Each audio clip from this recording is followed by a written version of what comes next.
Good morning, welcome to this session.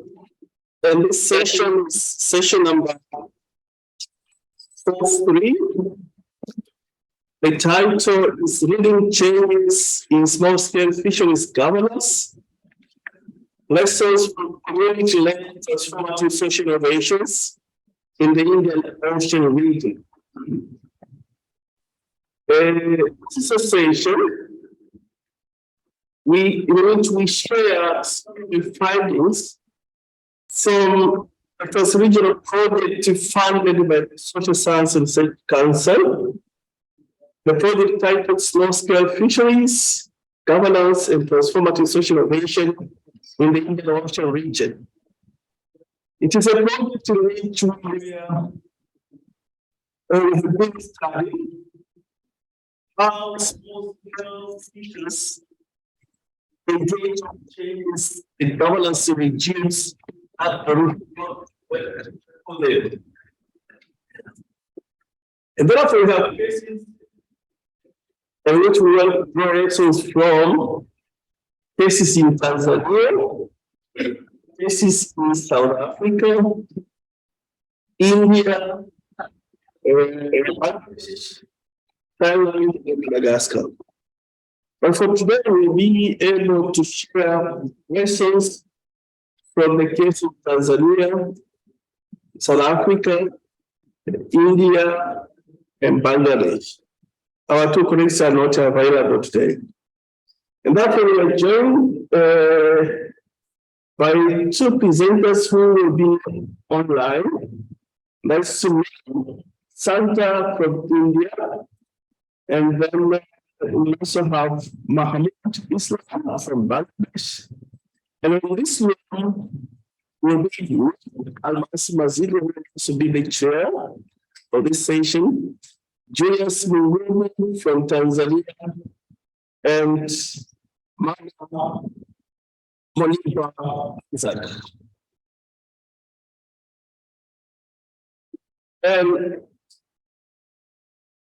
Let me start.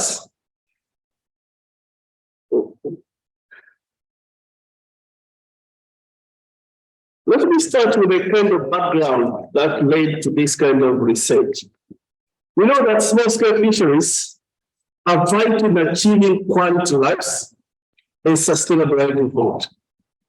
Actually, we need them.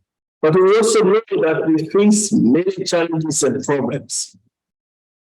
And the researcher underscored the fact that governance is critical in solving problems that small-scale fisheries face.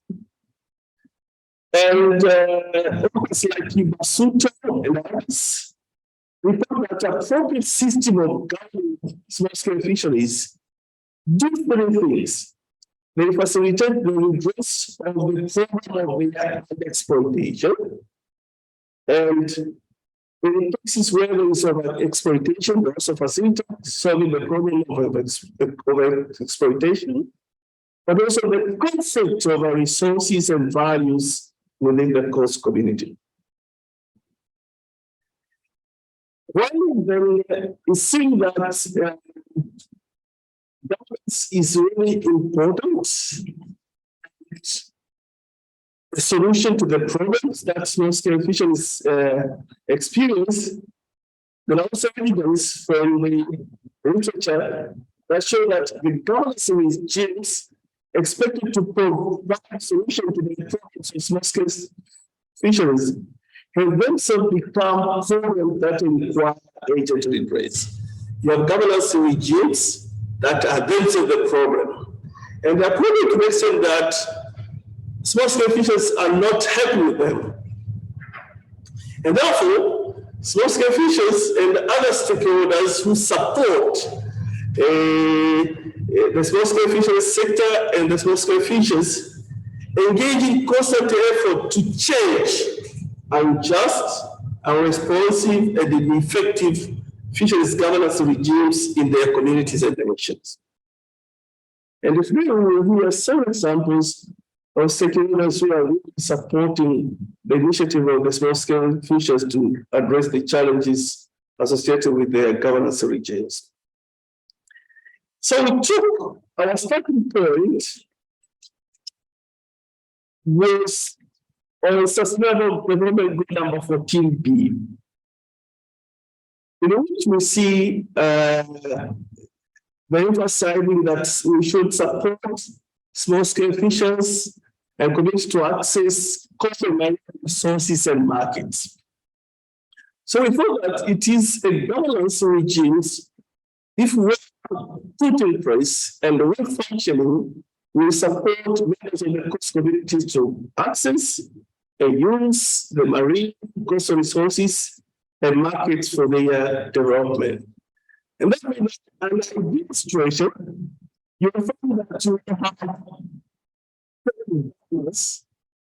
regimes that do that. It will put in place the policies, laws and regulations, strategies, but also different actors from the civil society, from the government, from the market, will come to provide services that are important to enable small-scale fishers access and use resources and markets for their own development. So that's an ideal situation. But you could find on the other side an effective governance system, whereby you have policies, laws, regulations, and strategy, which are not friendly to the small-scale fishers. They're not promoting the interests of small-scale fishers. But you also find that in that regime, governance regime, you don't see a lot of civil society, even organizations from the market, designing the services that are required for the small-scale fishers to engage in wealth creation throughout the activity that they perform. And therefore, when you have an effective governance system with good policies, regulations, laws, and strategies, several actors in the civil society, private, and individuals provide services and communities services to small-scale fishers. These are the things that will happen to the small-scale fishers. That they will create opportunities for small-scale fishers to access and use marine resources and markets. They will also solve the problems that hinder small-scale fishers to access and use marine resources and markets. And the consequence of those opportunities being created and problem solved, you will see that small-scale fishers now, they possess different capabilities that they need to be able to engage in wealth creation activities and conserve the marine resources. But you will see also that small-scale fishers enjoy secure access to marine resources and markets to improve their lives. Then you will also note that small-scale fishers enjoy the freedoms and opportunity to use marine resources and market to improve their lives, in which they will be guaranteed. If that happens, there is a possibility that you can have prosperous small-scale fishers. You could also have prosperous coast communities. And because we're also engaging in the conservation, you can sustainably have marine resources conserved, and you achieve a sustainable livelihood. This is an ideal situation. And we aim at that we put a regime, a governance regime that will support achieving that.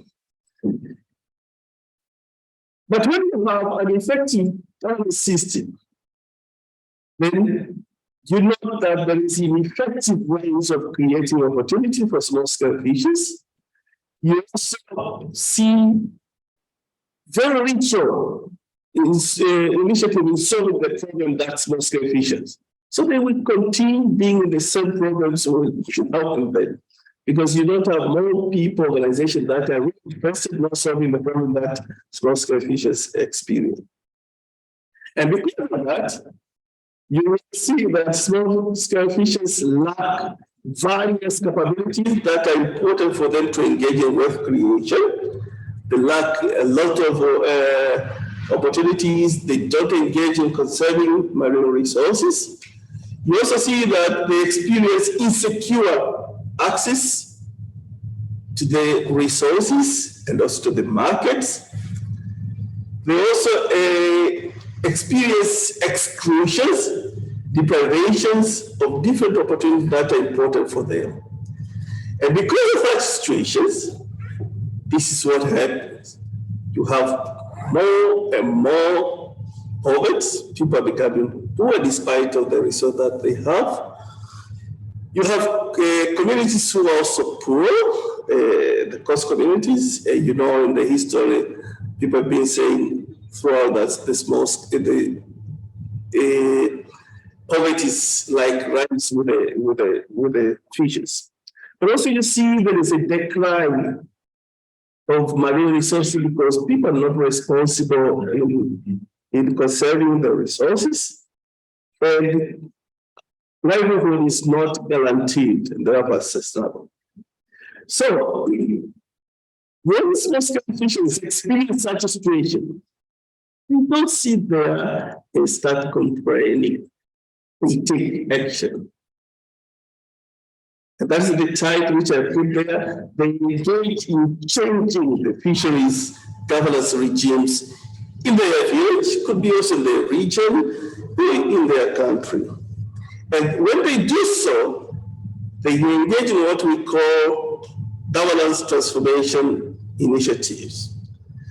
And when they succeed, because they want to change this ineffective governance system, so that they instituted, they lacked a governance system which has laws, policies, regulations, and structure that support them, and the services in giving opportunities of different actors to support and provide things that are important for them.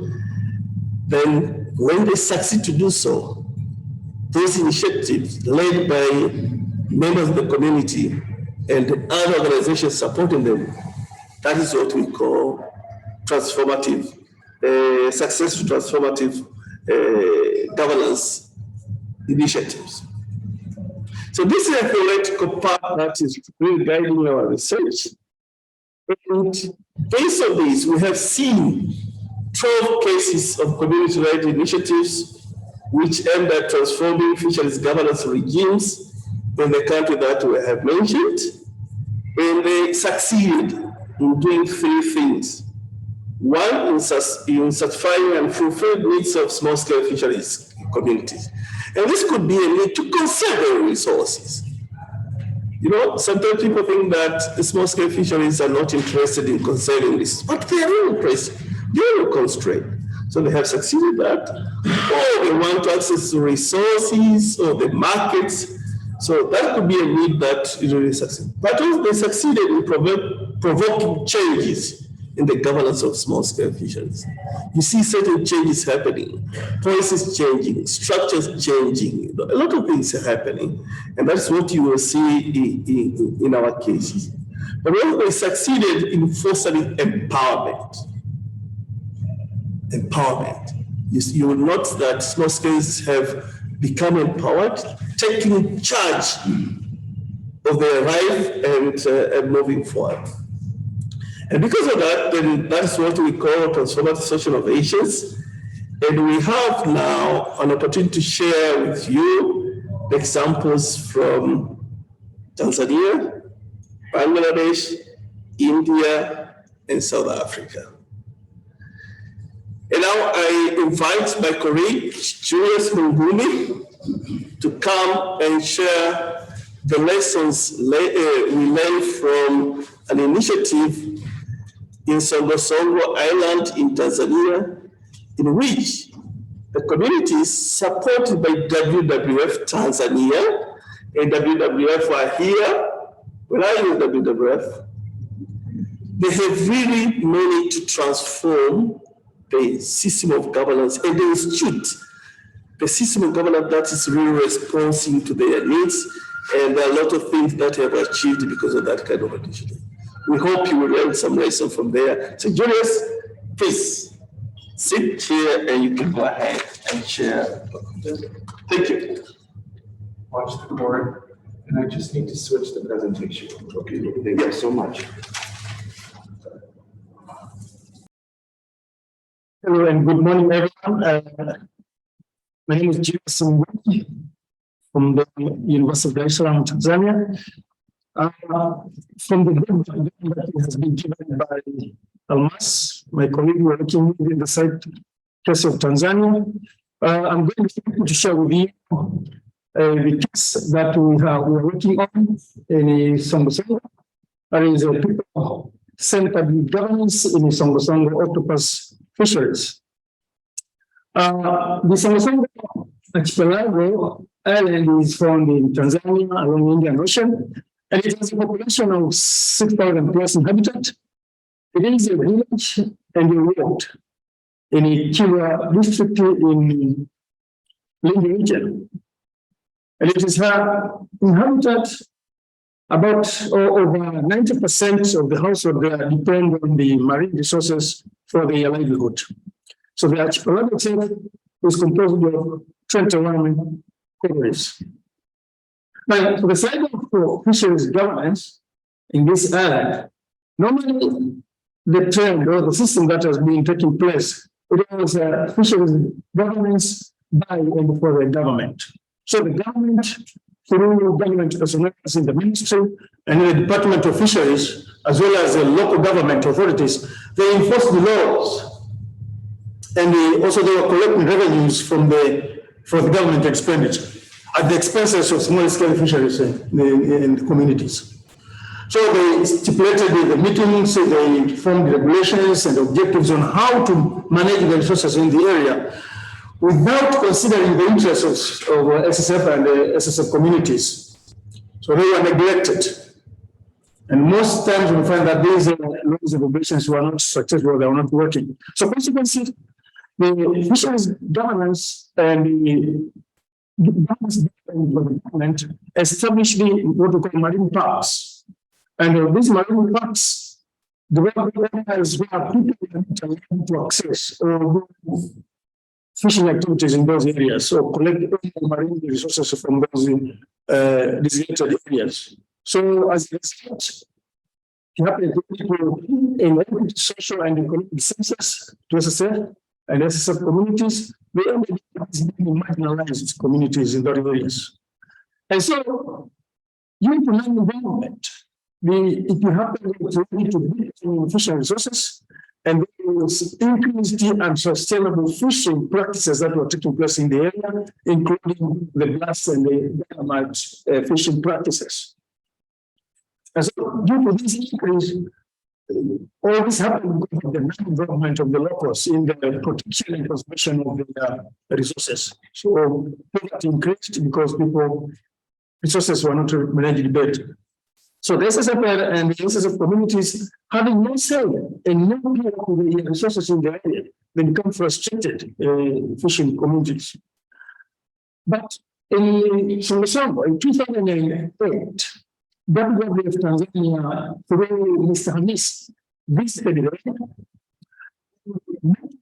assembly to explain these frustrated small-scale fisheries, to convince them to invest in conserving marine resources. But people had the establishment of marine parks in other areas. This introduced them where people are not practicing those areas. So when people accept the idea that was brought by Mr. Hamis, so they said, well, we don't want this thing to happen in our area. So they requested Mr. Hamis to leave the area and not to come back again to the area. So they escorted him to leave the place. So, but slowly, Mr. Hamis will continue to talk to these people. But in the year 2010, Mr. Hamis, through the organized a learning trip, and they visited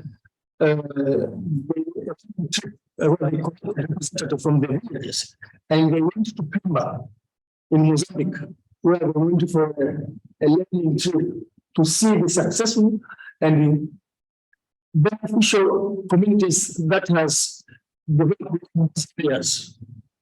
So they went to the place and visited. Upon returning home, these people who had been presented with the village shared the experience and what they had learned from Mozambique. And so, through these representatives, the area information were willing to listen to Mr. Hamis. And Mr. Hamis informed them that WWF was interested in facilitating them through a series of capacity building workshops to explore and determine forms of conserving and governing the marine resources. Which now this one is why they took an advantage to explain how this the idea of development of inspection in this area was different from that of the marine park. So members of the assembly accepted to listen and to attend to those capacity building workshops. And they had several capacity building workshops, like 7, and all these that talking to people, showing them how they resources and enjoy facilitate the resources from the ocean and the island around all through. After these workshops, and our respondents reported that after this, that attended to this workshop, they had imagined a kind of a governance system in the area that they now could have a say on everything about their fisheries. They could have right to access and use their marine resources and protect them as well. Where every individual had the opportunity to pursue his or her valuable livelihood. And they were also, in this development, they were also thinking of having leaders who will be accountable for and committed in serving the SSF community. And also, the center for all this training they had attended was to conserve their marine resources was a priority, as well as their livelihood in the area. So the people were determined, and through these workshops now, they agreed to develop what they call the temporal octopus reef closure system, which started in the year 2017. And this is still in practice up to date, where they close and open the reef. They close the reef for 3 months and open it for everyone goes in to collect octopus, and after that it's closed and nobody's allowed to go to the area for other 3 months. So everyone now gets benefits from these resources. The governance is that everything is done through the General Assembly. They agree when to close and when to open the reef, and what regulations will govern the collection of the reef. Through this also, they also decide on rules that govern the process of opening and closing the reef, the collection of revenues from the sale of the octopus, and this collection of revenues, they decided in the General Assembly what to do in the community.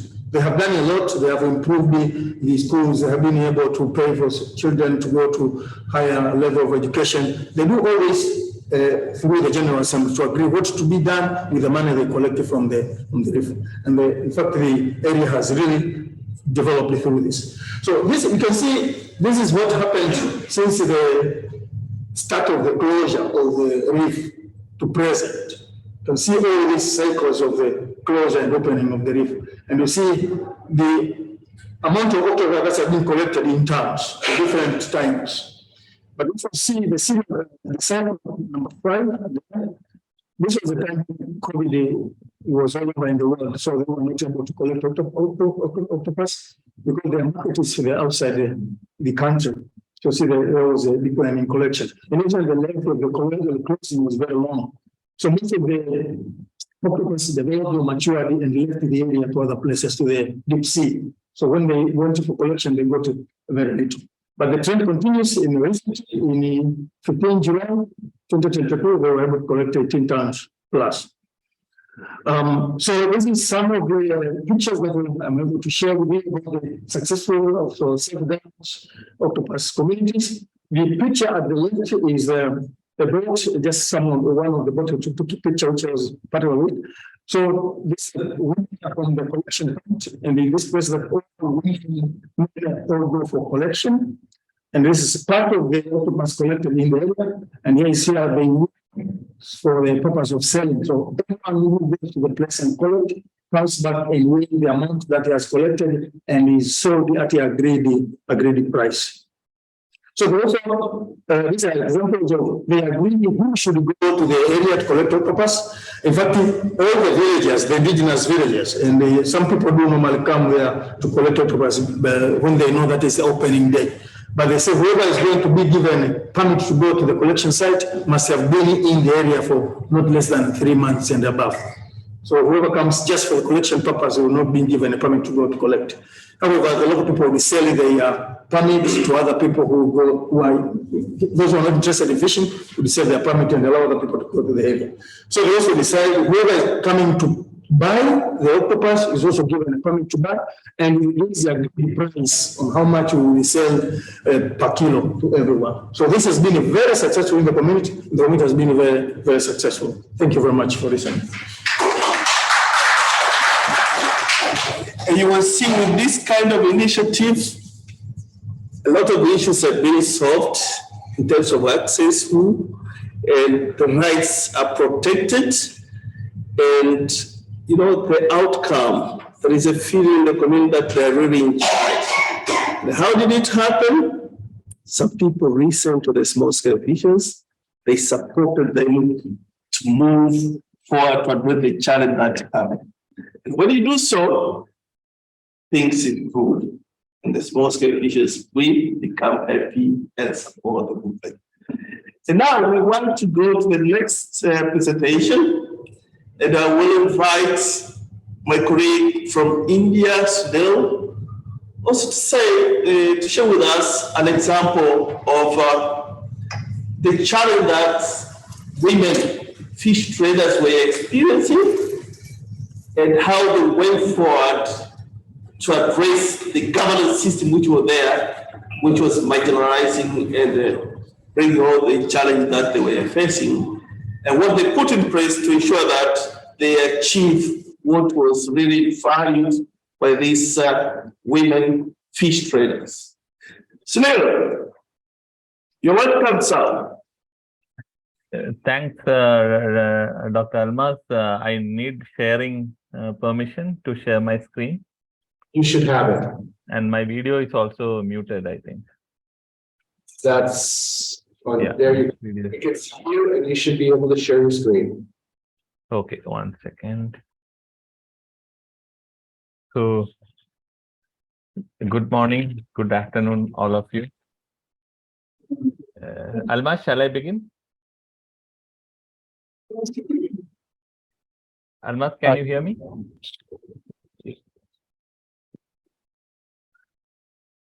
We hear you, go ahead. Okay, so good morning, all of you once again. And today I will be sharing my understanding with the following theme, identity, intersectionality, and social innovation. This is also part of the Indian Ocean collaboration with all the 6 countries on looking at transformative social innovations in small-scale fisheries. While I looked at 2 trade unions of women's collectives in Mumbai.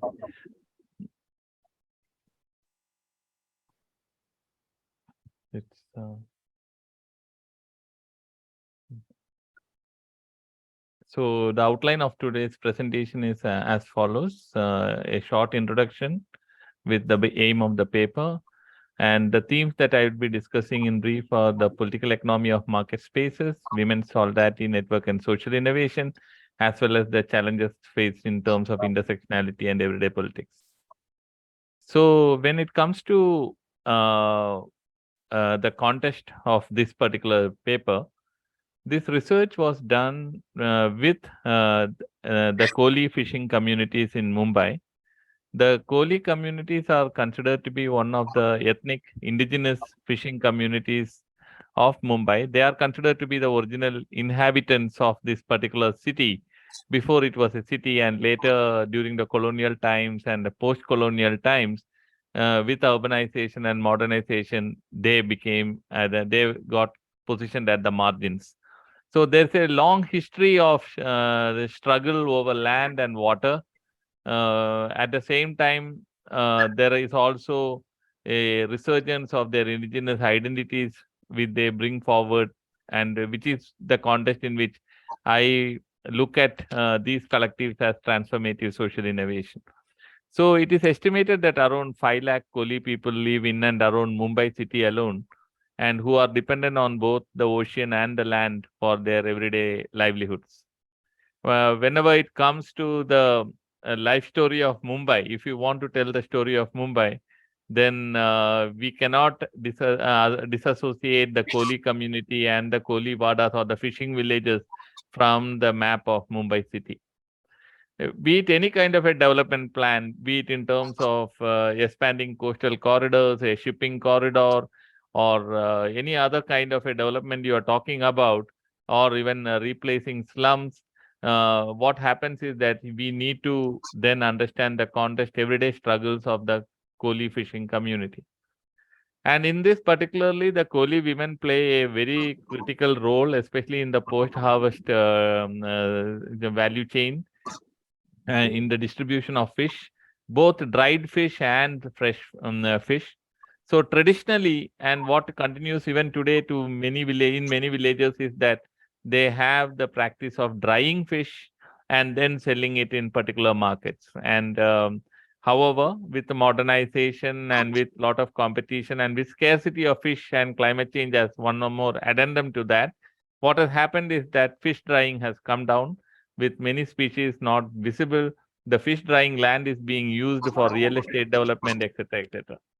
So what is happening here is that amidst various macro level forces acting at the local level, be it urbanization, modernization in fisheries and in the land, globalization, again of globalization and small scale fisheries, migration of other actors into the city in search of job due to vulnerabilities in their home states, and they ending up in the fishing space, becoming competitors for the Koli women and the men. Commodification of fish and fisheries, and where every elements in nature is becoming an object of to be monetized and traded, and which also results in a kind of an alienation among the community towards nature and themselves. So, and amidst that, the new modernity and new challenges like climate change, pollution, etc., has also added to their everyday livelihood struggles. Now, in this context, it is in this broader context that this particular research focuses on how the political economy of market space shapes the solidarity networks of Koli women, and what are then the critical factors shaping the collective's solidarity as well as the social innovation strategies. However, critically, it also examines how factors such as intersectionality shape women's everyday politics and livelihood practices and its implication on these solidarity networks. Yeah, I was guided by feminist intersectionality perspective, while the data was largely collected to say from a grounded theory perspective. But when we look at the various themes that emerge, I believe that feminist intersectionality perspectives adds more value in understanding and generating meaning out of it. The methodology almost similar to the rest of the case studies across 6 countries. We have relied on qualitative case study, and here I have taken 2 collectives, 2 trade unions of women, Koli women, and I have used pseudonyms here because there are various political statements that they make, which I mention in the paper, but I want to maintain the confidentiality. So the main site of data collection where the particular organization is located, what they call as the office space, and then the market spaces where the women sell their fish and the dialogues happen, as well as later on at the household level interviews with the women in their villages. To begin with, we also went with key informant interviews and oral history interviews, unstructured group discussions, etc., but largely guided by in-depth interviews with the Koli women. And the visits to household and the household conversations and conversational interviews were characterized by more of shared conversations, storytelling, cooking, and even sharing food. So to begin with, the one of the key themes that we looked at is the political economy of market space, which has prompted the solidarity networks to be strengthened, to re-engage in new forms of politics in everyday life. And here, if you see that the markets, the fish markets of Mumbai, especially the dry fish markets and some of the major markets in Mumbai, they were the customary spaces for the Koli women to sell their fish. And many times they were handed over from one generation to another. The grandmother sits in the beginning, and after many decades, it passes on, that space passes on to the daughter, and from the daughter to the granddaughter. So there has been a customary rights over 100 years that we could say that the particular community has been relying upon for their everyday livelihoods. But what has happened post independence itself is that the state became a key player, the municipal corporation became a key player in the governance of resources, and every day in collusion with the real estate mafia, especially with big commercial enterprises and businesses, what happened? Land became a key commodity in a shrinking urban space.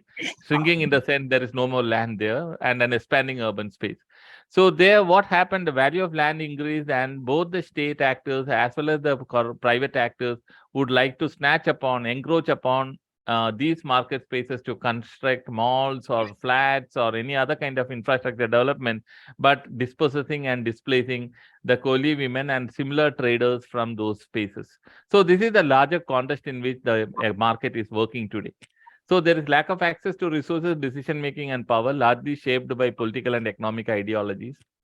And we could see that the pace of this has happened, increased so much after 1991 that in a particular market where one of the trade union has been working with, from 1992 onwards, they were not able to even enter the market. They had to sit outside without a roof, in the rains, in the summer, selling the fish, becoming wet, becoming really affected by heat waves, etc.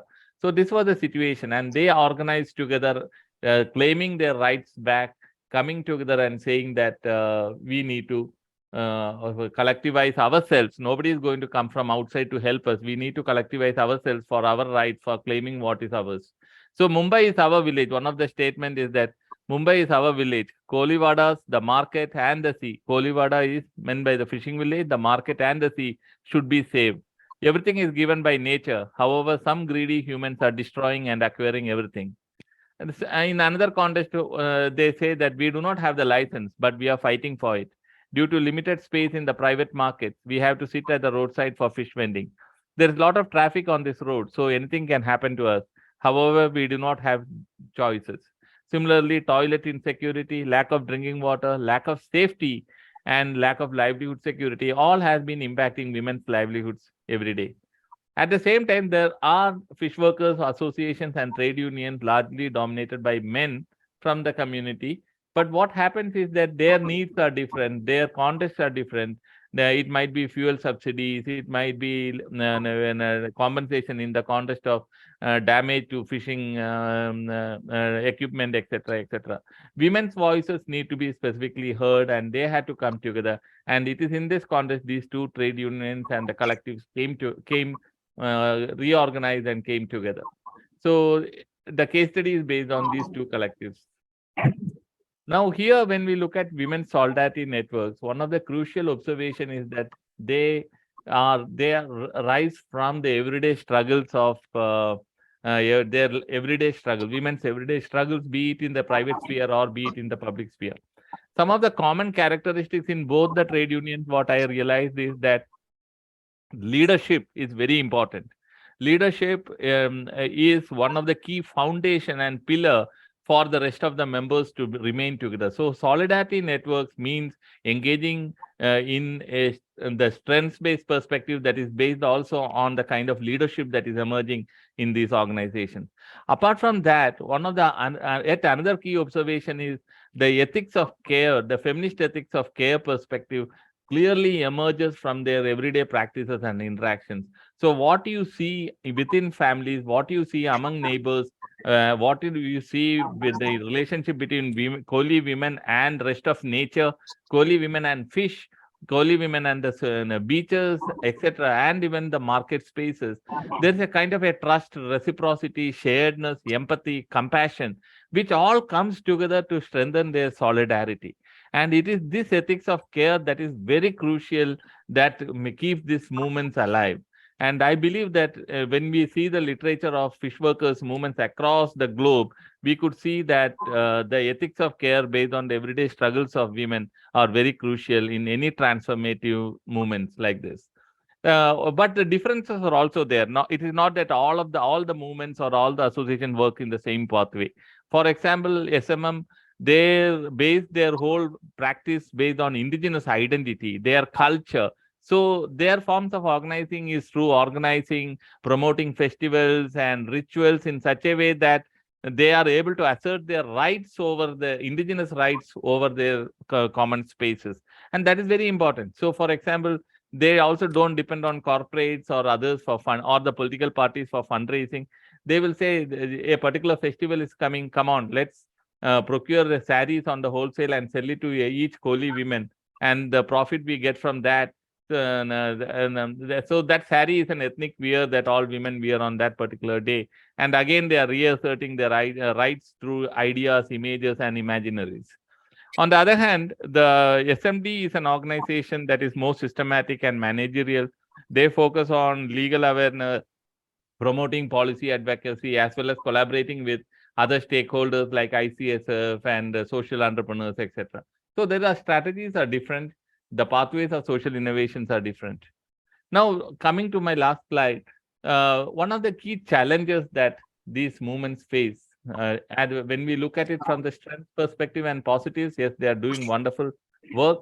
But when we look at the complexities of issues that is emerging on an everyday basis, we see that these innovations and the contexts are both enabler and constraining. For example, among the Kohli communities, there are various subcastes, and still now you could see that in the market spaces, the seating capacities are arranged in such a way that there is a hierarchy of caste differences. The upper caste Kohli community gets the space near the gates where the customers come first, but the people who are less privileged caste background, they sit at the behind the market. So you could see that kind of divisions which the leadership is also trying to address. It is not that the movement is not trying to address that, but the intersectionality in terms of caste differences, in terms of gender, in terms of spatial locations is going to be a challenge, and which they are also aware of, but they are working towards it. And second one is that for them, for this particular community, the movements came at another context in which they organized together is to resist the threat of migrant workers entering into their occupation. But now it is from the rights of the indigenous community. When you look at it, it is correct. It is true that the solidarity networks are working towards the rights of the fisher folk. But on the other hand, these migrant workers are also forced to leave their state and reach the city in search of work. They also belong to a highly vulnerable group. It is not that that's a particular elite class of working group that has migrated to city with choice. Here, basically, it is the vulnerability context of climate change, disasters, casteism, and lack of land, etc., and lack of employment in rural areas that people from other states have migrated here, and they try to adapt, choosing certain livelihood choices, making certain livelihood choices. So here there is a catch-22 situation. Whose rights are we talking? Human dignity, in terms of livelihood security is something that we need to look at. And these issues become even more complex with climate change, scarcity of fish produce, etc., and commercialization. The latest thing when we were doing this post-COVID, this research was that by the time the markets opened, already online platforms to sell and purchase fish have already established, which is again yet another threat for their everyday livelihood security. So it is amidst this that the innovations, we need to see social innovations amidst all these challenges and complexities. And I think, thank you. I end my presentation here. Thank you. Thank you, Snow. And you thought that these women had to resist deprivation of opportunities of the market for which they have to sell their fish products. And because of that, the regimes was not supporting, and they had to find their way. And this, the way out was the solidarity network that they established, and which they support them to continue a demand for their rights to use the customary owned land for the market. Next is Mahmoud. I hope it's joined. Yes. Yeah. Mahmoud, it's your turn. Please go ahead.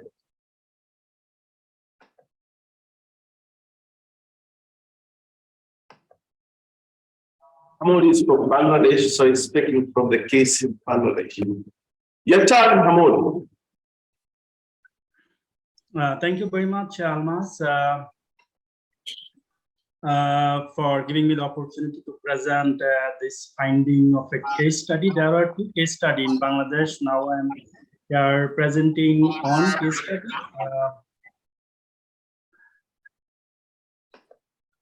This is about transformative social innovation in the Bangladesh Sundarbans.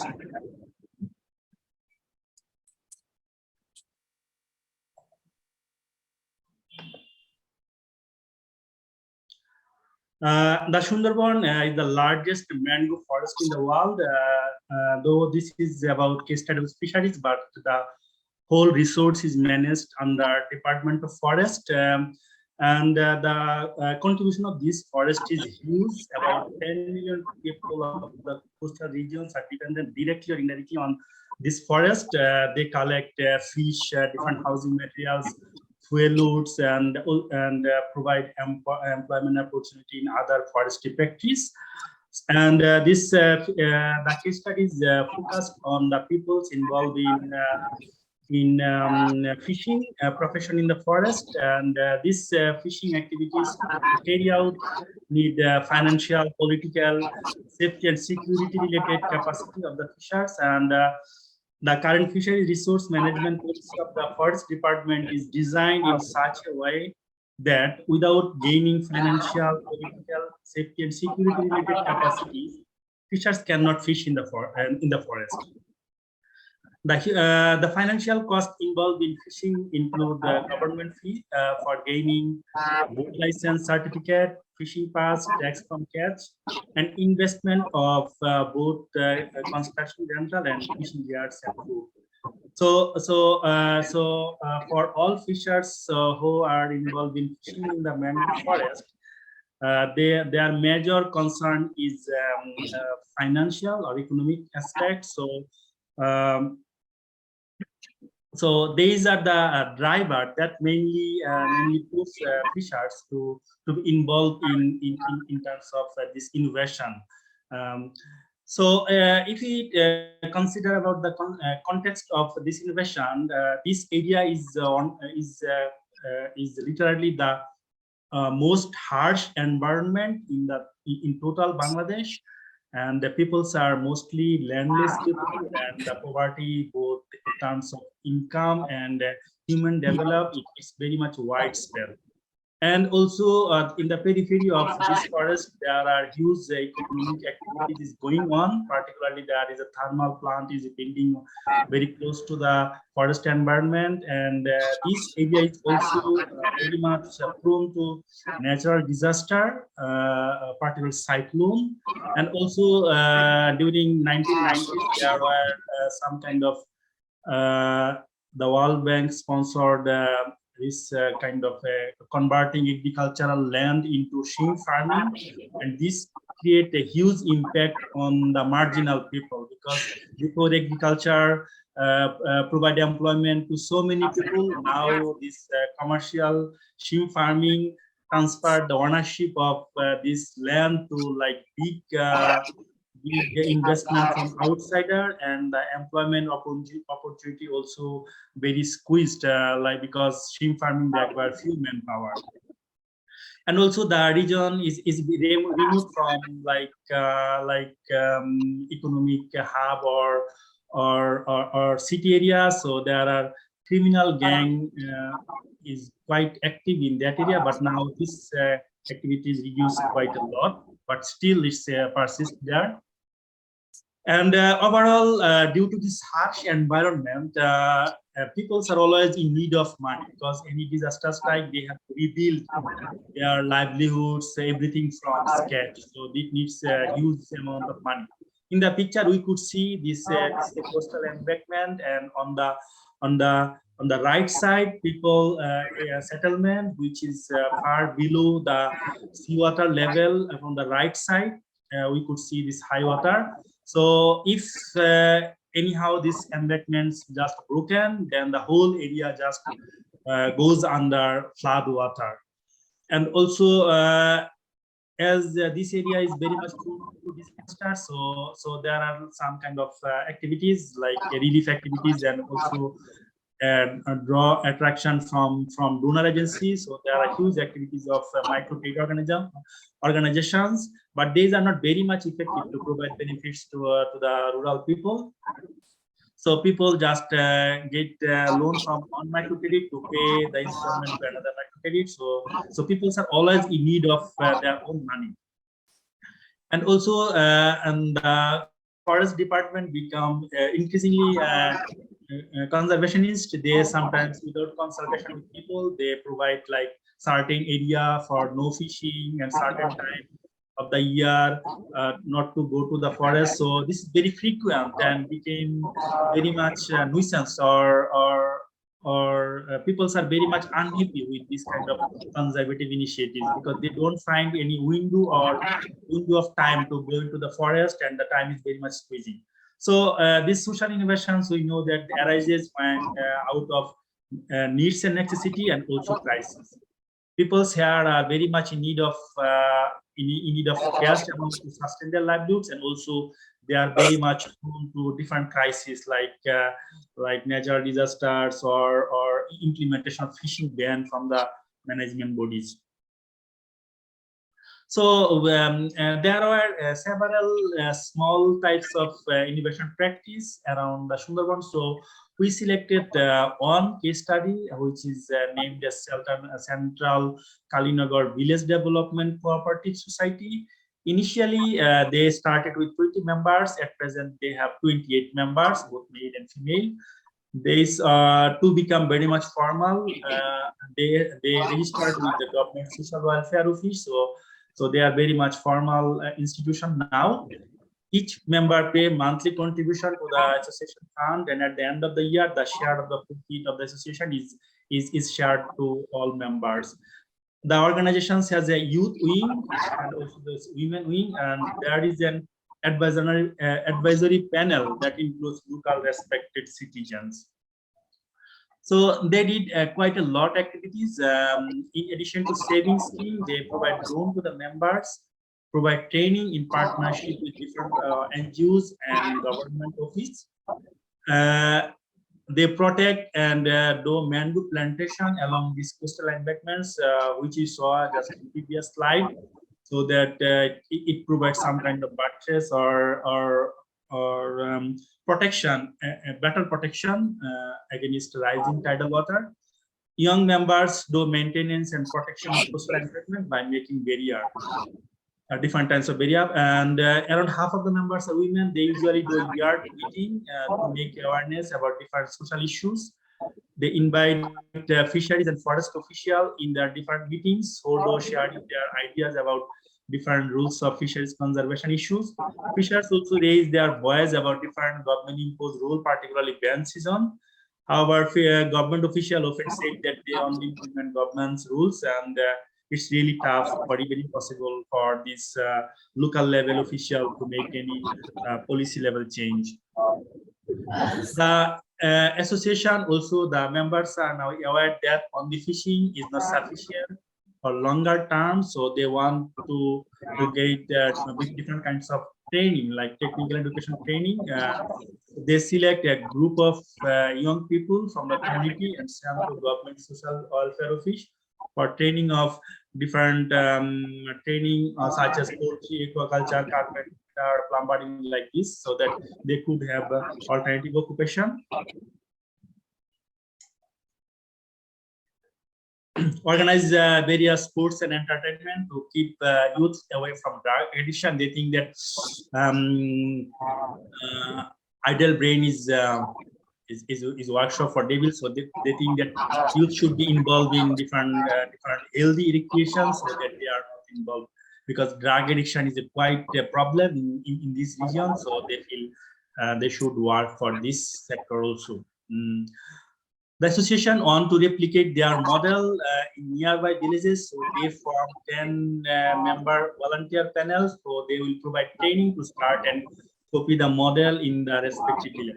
They think that it's important to replicate their model, but the present organization, they don't want to do it by themselves by visiting that particular village, but they want that change should initiated from the community of that particular village, not by imposition from outsiders. So when someone asks that please come to our village and implement the model, they say no, but first you send us 10 members volunteer panel from your community, then we will train them and they will initiate that.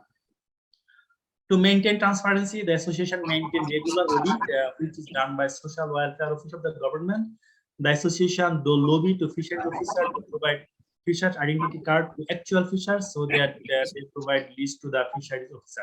This list of fishers identity card is very important because government sometimes during fishing ban period provide some kind of support like rice or cash.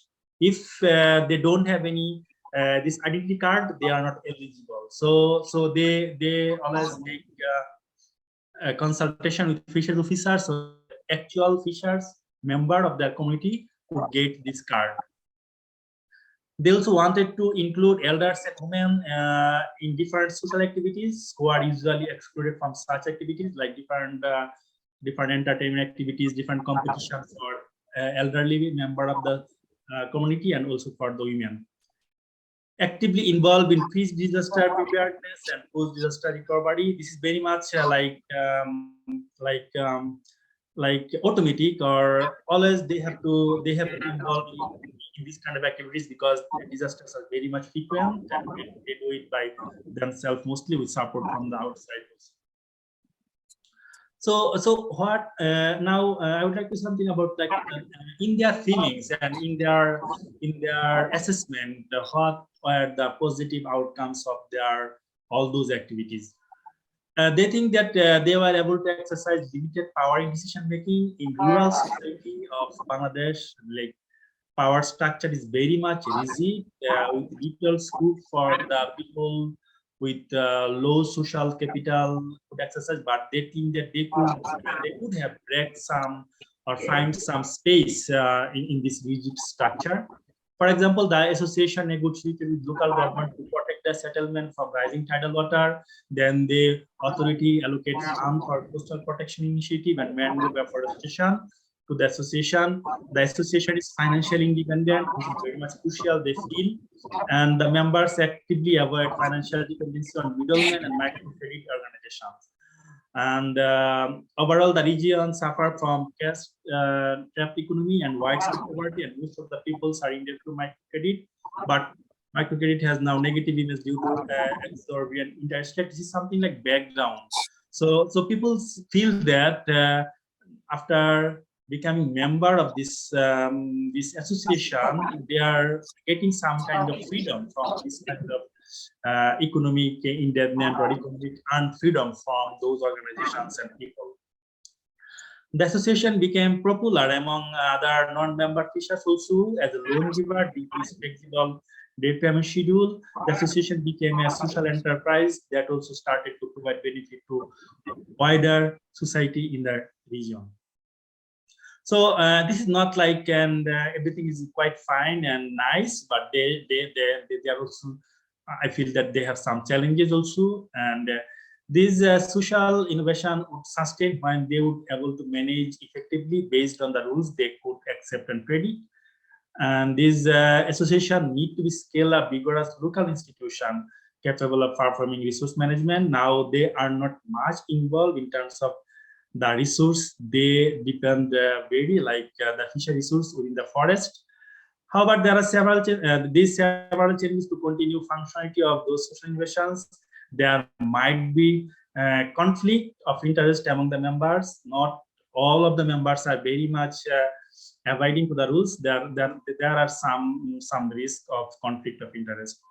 The rural elite outside of these associations might feel that this institution might be threat to their dominance, so they will try to challenge their activities. They feel in future this might happen. Some members might be non-cooperative in the process of social innovation transformation. They might not pay this donation, not donation, but something like installment to the association fund. Would you like me to do? So what will be the way forward? What they need to do more? In Bangladesh, there is a very good model of social innovation, which is widely accepted for rural transformation in Bangladesh. It is considered as one of the most successful transformative social innovations. So they have some suggestion. Following this model, social innovation can only be sustainable when the rural people will be able to rapidly expand their production and sale. Finance is very much important and this freedom, this financial freedom is very much important to continue or flourishing this innovation. The innovation we describe here is emerged as a response to mainly economic hardship, and the immediate response, they feel that their hand is expanding, their fisheries catch and better access to market without much influence of the middleman. So they feel that they should increase their income, like to catch from fishing in the forest, and also also freedom from influence of the middleman. And so in terms of policy implication, the Kumilla model suggests that even if the government has the resource to build this infrastructure, the problem would not be solved. Once construction, the infrastructure must be regularly maintained. So whatever the governments do anything for the betterment of those communities, the maintenance should transfer to this community-based organization. So this here is the place where this innovation has potential to make partnership with the government, and the government should provide to support for this for overall sustainable management in the region. And I think I should stop here, and thank you so much. And this project, this research project funded by SSRC, and thank you very much for your hearing. Thank you, Mahmoud. And as we see that small-scale fishers face a lot of challenges, including financing. So if the government is not there to support them, other stakeholders are not there to support them, they don't sit there crying as babies. They organize themselves, they find solution to solve the financing and other challenges. Next is our last speaker is Mama Moniba. Welcome. Thank you very much.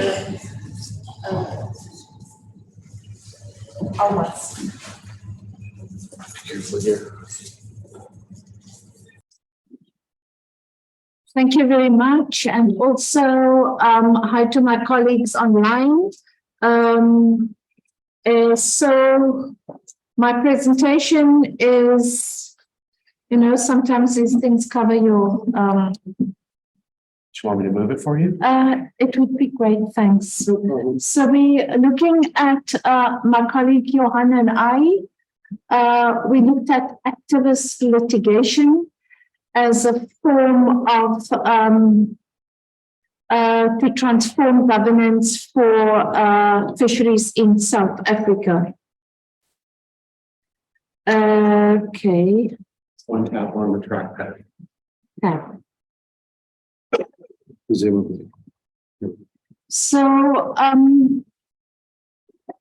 we decided to do a different approach to doing our research, and we were immediately confronted that people are in the fisheries, in small-scale fisheries, in in South Africa has research fatigue, and there's a suspicion of researchers. So this was highlighted to us as soon as we started, or I knew this very well. We wanted to move away from village-based case studies, and we followed a post-qualitative approach that in terms of a critical role of researchers, looking at what is our role, and rather focus on activist litigation as a form of social innovation. But we also took a formal look at the formal court procedures and protest actions mainly as part of the background. So rather zoom on the untold stories of women reflecting on their lives, 30 plus years of protest, court action, policy changes, protests, tears and frustration, joys and inspiration. So this is where I situate my our presentation. So why do we focus on activist litigation in South Africa? This has been the most profound and lasting impact in small-scale communities throughout the country since democracy in 1994. So we heard the judge speaking about the Kenneth George case from 2002 to 2007, and really to the new small-scale fisheries policy, but also the new small-scale fisheries regulations. Litigation captured the deep concerns of small-scale fisheries, as we've heard. It was in terms of three rights: the right to be recognized in context of discrimination and the legacy of apartheid, the right to a livelihood, right to food, and these rights were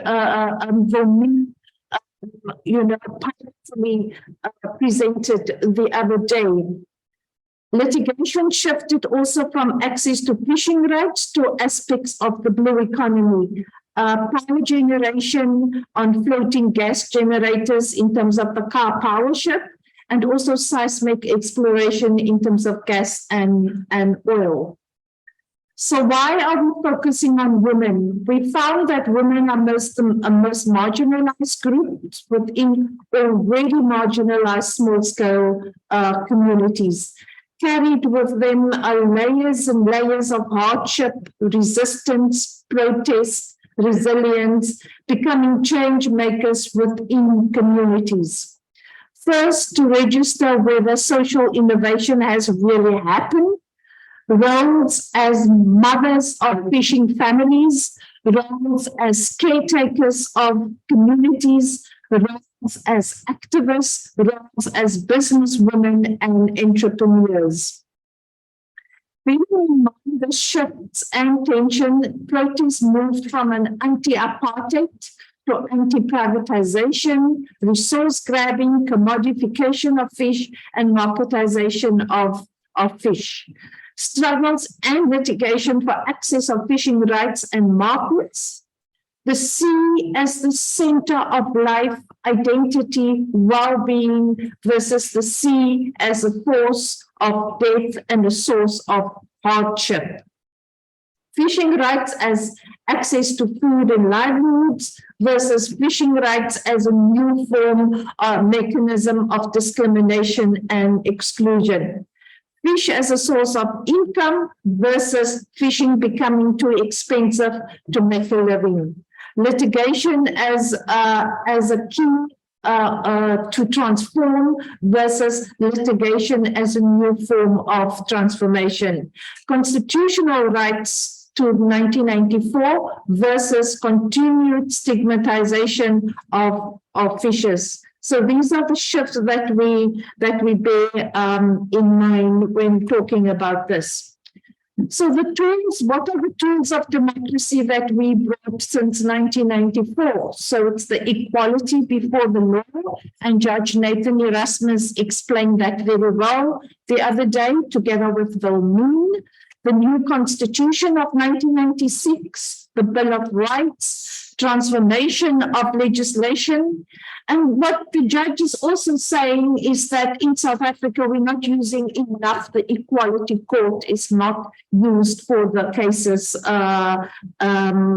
in terms of what the fisheries case to eradicate discrimination.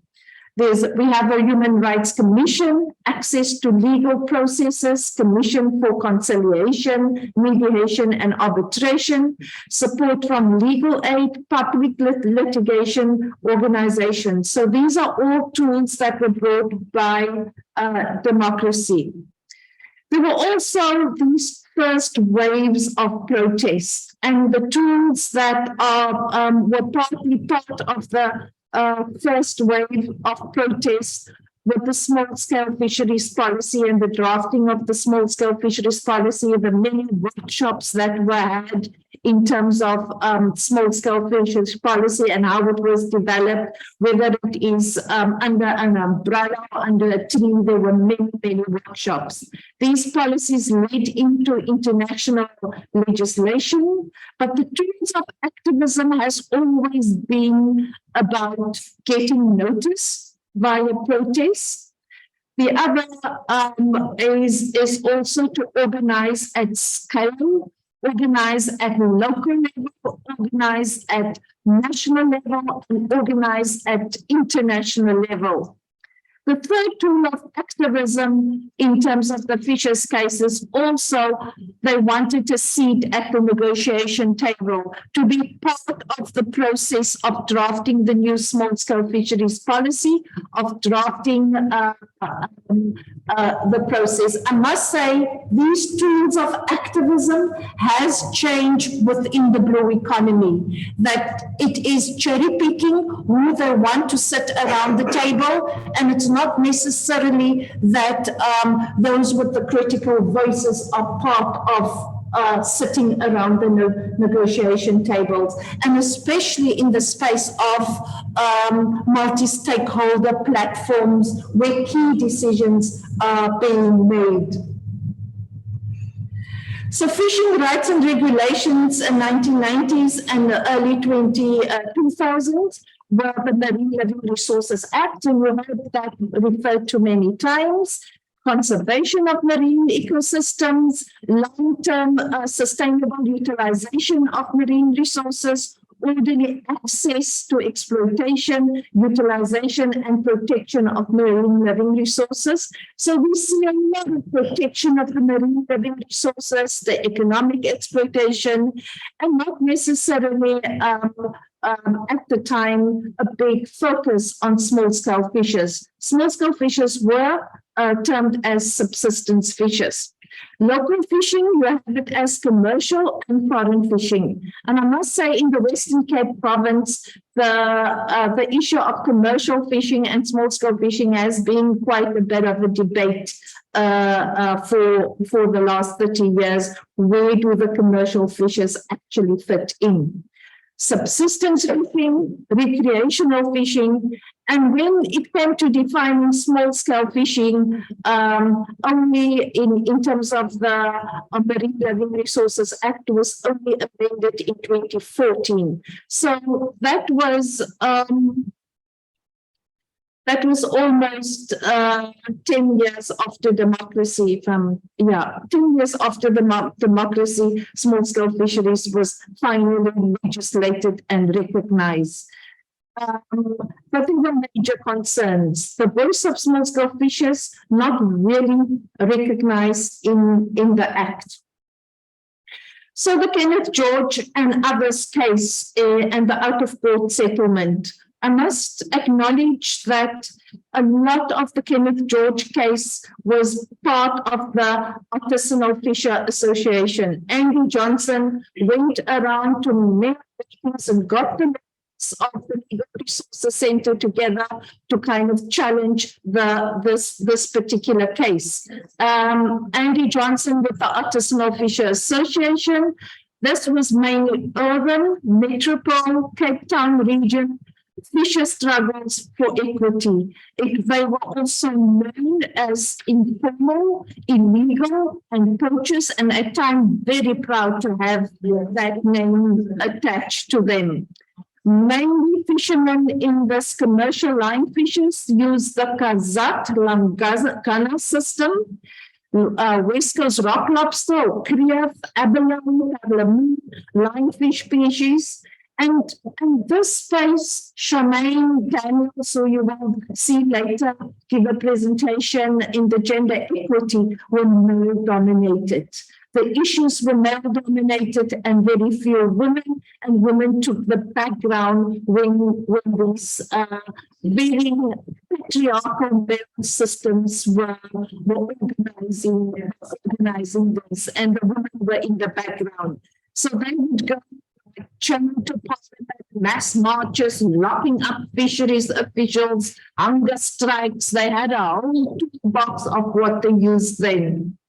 The South African Commercial Fisheries Corporation was established, and this was led by Andy Johnson, and maybe Nadima, you remember that because Houtpay was one of the groups that was part of the corporation. So there was a shift in paradigm when they formalized the informal fishers, that the anti-apartheid movement shift to anti-privatization. So that was particularly in the background of small-scale fisheries and policy. So the impacts of the out-of-court settlement was that the government was ordered to draft the policy, and then while there was a truly participatory process to draft the policy, there was not a participatory process when the drafting of the regulations. So the minister implemented interim relief measures on the 3rd of May 2007, and it was brokered by Masifundisi. At this time, in 2002, Masifundisi started to play a key role. For more than 1,000 persons historically dependent on artisanal fishing were given interim relief rights. And many of those who are sitting here are part of that system. So it was an extension of the recreational permits. It was not real rights. It was a social package. It was not really quotas, and it was a lot of conditions. Vessels had to be licensed, and you know the rules. Measures had to be extended a few times. I think we are now in the 17th year of this. And the Western Cape is the sticky point for the Fisheries Department. So the policy basically provides redress and recognition of rights. But this happened in 2012. It is 10 years since this policy has been released, but in the Western Cape, no rights has been allocated under this particular policy. Recognized previously of marginalization and discrimination. So the policy was a shift towards a community-based allocation of fisheries rights through a legal entity. Even that has now been formalized via cooperatives. So the state is often coming in to privatize even the role of cooperatives. The policy itself was a shift to food security and economic development, a strong promotion of gender equity, and inclusion of small-scale fisheries was key. The regulations then was a formal application process, formal process of verification, identification. I don't know where's Poppy with her issues around 1 minute, 3 minutes. For sure. I'm just getting warm armor.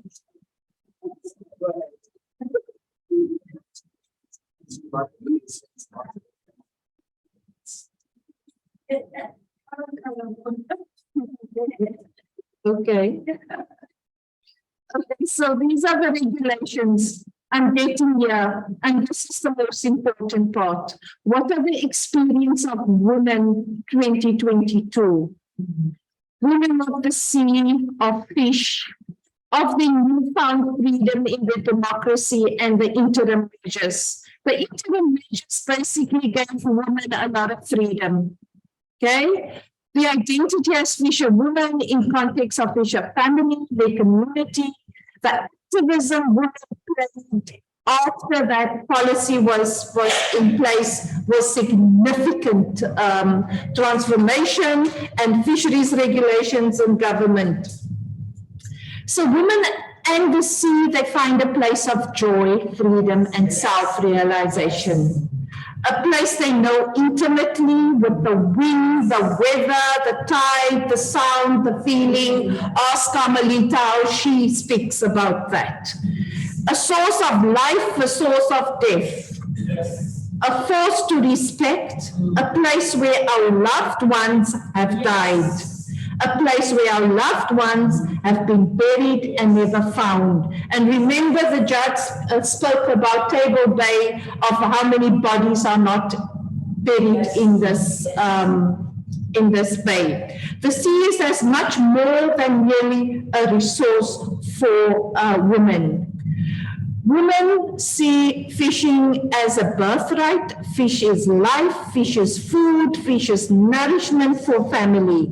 Income to afford schooling for children, home, equipment is a source of joy, inspiration, and love. Every woman enthusiastically talk about her favorite fish, part of fish, recipes, preparation and sharing of the dish. Yes. We see fish as getting fewer and fish changes. Fishing become more and more expensive with rising costs. Fishing is mere a commodity. Yes. Women and their newfound freedom, utter excitement with the release of Nelson Mandela and the dawn of democracy. We discovered we had rights and that, Poppy, you're impacting me when you say yes all the time. Okay, thank you. We discovered that we had rights, but we could not exercise them. Feelings of empowerment and power, new opportunities open up, and there's a disillusion when men in the fishing industry excluded them. So women at the beginning of the newfound freedom felt them being undermined as fisherwomen. And that was mainly the case of the first 10, 15 years where women were particularly undermined. I have a conversation with Ocean View fishers about gender. That is where Charles and America and I don't agree. A fisherman and a fisherwoman is born in a fishing family. When you open your eyes, you are with the sea. Learn about the sea from our grandfathers, our uncles, and our fathers. They are important father figures that played a big role in women's lives and fishing. Fishers in their blood, it's part of their identity. Almost, do I have 2 minutes? When you got to the sea, you do it for the family and for the community. There is a living tradition of fishing. So these are women and their communities and the kind of struggles that women carry in terms of they are told that women are told us how they look after and care for the broader community. This comes to the social reproductive role. Many women called out the hardship of their community, the forced removals under apartheid law, disrupted families, youth unemployment and general unemployment. Drug abuse and crime is what women are also carrying on their bodies. Many women told us that they struggle was for dignity of their communities and their future. And nothing they will tell you that this is not the case. And also that many women said that they will never stop with the struggle, and also said the struggle must also stop. So there's also a sense of exhaustion of continually fighting and fighting for this. I'm going to skip this one. And I think it is important to look at women in activism. I became an activist because my father was a fisherman. We were forced into the role of activists. It's part of who we are. We supported men to organize meetings, protests, withdrawing the large gathering. It was never about us, always for the community. And that is what you find with women. There are also, these women also become activists and entrepreneurs. Women issues in the community, I've mentioned that. Women in aquaculture, it's part of the blue economy and Operation Pakisa. Aquaculture, a source of concern for small-scale fisheries. They were not consulted, driven by outsiders who export their products. Nothing of the products is shared with the community. Community members are not participating as owners or laborers. Everything is business orientated. They only speak to big people, not to the little people, is what comes out. Here you find a Suling on super seismic. So deep down, there are doubts about the future of small-scale fishers. We may compel to find other form of livelihoods, but we don't have anything else. Powerful people don't take notice of us. Many of us are illiterate, and we will never give up. Not oh, sorry, we thought women fishers were recognized, but not really yet. We are still being pushed into the background. Ons dink nog steeds van die agterspeen. Small-scale fishers will stay small. So we have first-hand experience and exposed fishing policies, regulations in South Africa to be inadequate in many respects. We can confirm that it was social innovation that took place. That innovative social transformation, did not take place as it was intended by the court settlement. And this is reflection after so many years that we can really say it didn't take place. A new round of litigation, deeper than before, but why should we keep going to the courts to ensure small-scale fishing communities' rights exercise the human rights? Just need to start and keep going. Okay, you on my board. So this is just a way forward for Langebaan, and this is my final slide. There is some initiatives going in Langebaan in terms of a joint decision making process, but in the end is that we want to move beyond fighting and confrontation. And I think that is the key message that we